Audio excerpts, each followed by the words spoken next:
अब एक खबर ऐसी है जो आपको सावधान करने वाली है। दिल्ली में एक पढ़े लिखे बुजुर्ग को डिजिटल अरेस्ट करके उनके साथ 23 करोड़ रुपए की ठगी का मामला सामने आया है। जिस शख्स के साथ ये हैरान करने वाली ठगी का केस हुआ वो खुद एक बैंकर रह चुके हैं। बैंकों के नियम कानून को अच्छी तरह जानते हैं, समझते हैं।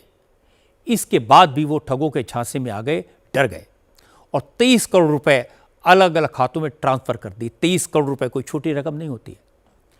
दिल्ली पुलिस के स्पेशल सेल ने इस मामले में एफआईआर दर्ज की है। एफआईआर के मुताबिक साइबर क्राइम करने वालों ने नरेश मल्होत्रा नाम के शख्स से 22 करोड़ 92 लाख रुपए ठग लिए।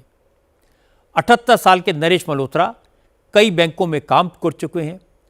फाइनेंशियल मैटर्स और मनी ट्रांजैक्शन का हिसाब किताब अच्छी तरह जानते हैं, लेकिन वो साइबर ठगों के चक्कर में फंस गए और 4 अगस्त से 4 सितंबर के बीच उन्होंने ठगों के कहने पर 22 करोड़ 92 लाख रुपए अलग अलग खातों में ट्रांसफर कर दिए।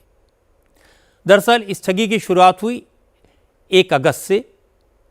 दिल्ली के पॉश इलाके गुलमोहर पार्क में रहने वाले नरेश मल्होत्रा के लैंडलाइन फोन पर एक कॉल आया। कॉल करने वाले ने खुद को एयरटेल के हेडक्वार्टर का कर्मचारी बताया और नरेश मल्होत्रा से कहा उनके आधार नंबर के जरिए फाइनेंशियल फ्रॉड हुआ है।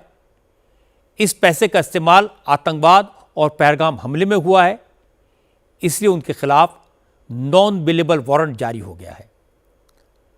अब आप सोचेंगे कि घोटाले की जानकारी एयरटेल का कर्मचारी क्यों देगा?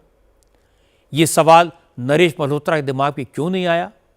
नरेश मल्होत्रा का कहना है उनके दिमाग में भी यह सवाल आया था, लेकिन साइबर क्रिमिनल्स ने फोन कॉल के साथ ही उन्हें कुछ डॉक्यूमेंट भेजे।